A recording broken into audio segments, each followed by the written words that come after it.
everyone, welcome back to the shed. You caught me halfway through a biscuit. Yeah, a lot of you have been asking me how I've been getting on with my Lumberjack TS1800 Cast Iron table saw. So I've had it 6 months now. So let's go through some of the questions and give you some of my thoughts on the actual use of it. Roll the credits. Hi, I'm Sean. Welcome to Sean in the Shed.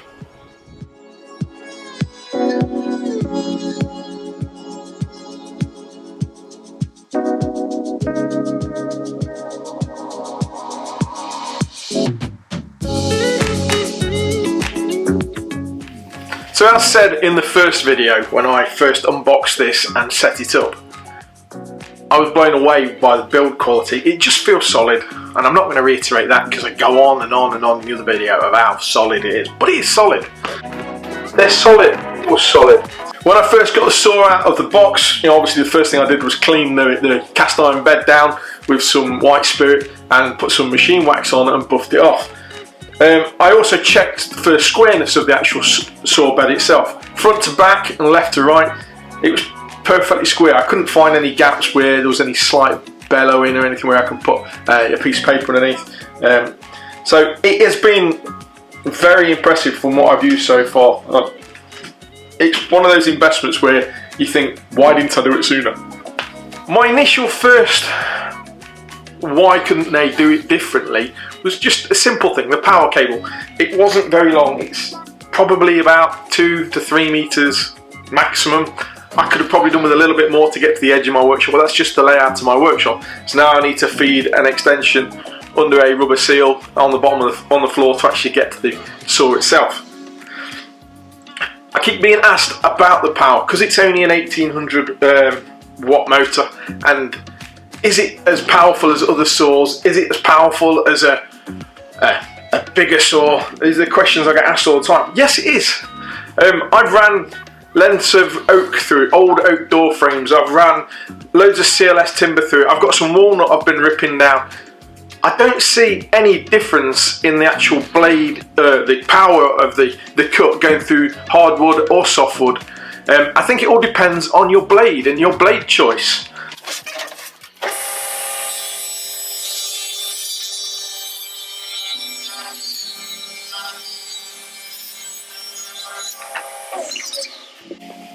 In the UK, one of the problems I've had with the 5/8 arbor is finding a through blade, which is my choice of blade, in the right size. So this is the stock blade. This is the 10-inch 5/8 arbor 40 tooth blade that comes from Lumberjack, which is great. It rips through material, but I want to have my choice of blade on there. So I've got my through blade, but because it's a 10-inch blade and a 5/8 arbor, I struggled to find one at the time of purchase. So I've ended up buying one and buying some reducer rings from Screwfix.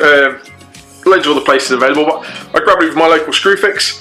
It's in there, it's solid. This has been spinning plenty.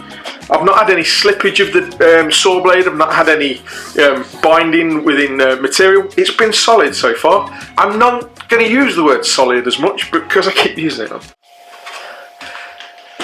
When you're in the workshop on a day as cold as today, holding metal blades that have been sat in here for days makes your fingers so cold. Right, obviously one of the reasons I bought the saw is because it gives me the option of that 5/8 arbor. I moan about it when it comes to buying blades. I might have to go and look at other blades. I've seen other manufacturers have blades available in the right size. I might have to go that route in the future, but personally so far I'm sticking with my through blade, and that's because I wanted a dado stack. Unfortunately, this dado stack is currently empty because the dado stack is on the saw at the moment. I bought a through dado, and it's a 10-inch saw, but I bought an 8-inch dado chipper set, which was about £110. I had to have it imported from the US. At the moment, my saw's set up to rip 1/4 of an inch. The first time using the dado was a nerve-wracking experience, let me tell you that. So the first time you use a dado, you get a little bit nervous because you're ripping a hell of a lot of material. I did several test pieces before I even went anywhere near anything I was planning on actually using. So, this is one of my test pieces. That was 2 passes. with a 1/4 inch dado stack set up, and that was down at the edge of a scaffolding board. So it ripped out best part of an inch of depth of actual cut, and that is now ready to have the other side of the joint met. I've got a massive tongue and groove out of some scaffolding board.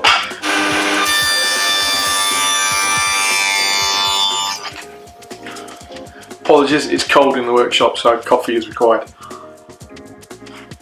I'm actually on my second camera because my first one, the lens started getting a little bit foggy, so I had to take that inside to warm up.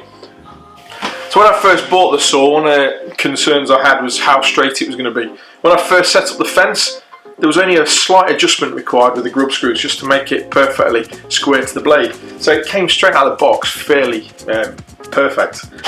So one of the questions I get asked a lot is, how big is the saw, the footprint?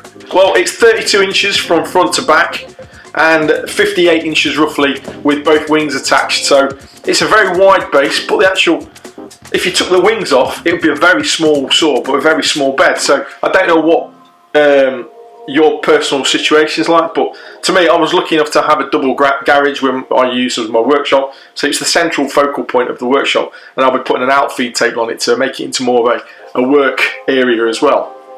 One of the issues I've had with the saw is more of a me working with it issue than the actual saw itself. The way I work with the saw is I stand at a slightly angle, so if I have any kickback, it misses me. But I tend to rock through as I'm pushing material through. One of the things that does is my left thigh knocks against the auto off button on the actual power switch, because it's got a big flappy paddle on the front of it, so I go clunk, and I've knocked it a couple of times when I've been working on it. It scared me the first time, so I thought something was wrong with my saw.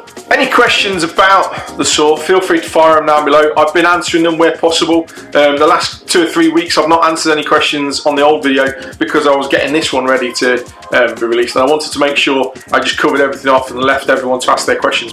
All in all, this saw, if I was to buy it again, would I buy it again? Yes, drop of a hat. It's probably one of the best investments I've made in the last few years when it comes to workshop material, workshop tools. You know, I bought a thicknesser because I needed a thicknesser, but I used it about 4 or 5 times and it's gone now. But I've bought a new one to replace it that's going to do multiple jobs. Funny enough, that came from Lumberjack because that's how happy I was with this tool. And I'm going to post a video on the Lumberjack, the new Lumberjack thicknesser in an upcoming date. But that is another bigger piece of workshop equipment that's going to earn its weight in gold. It's just as solid as this.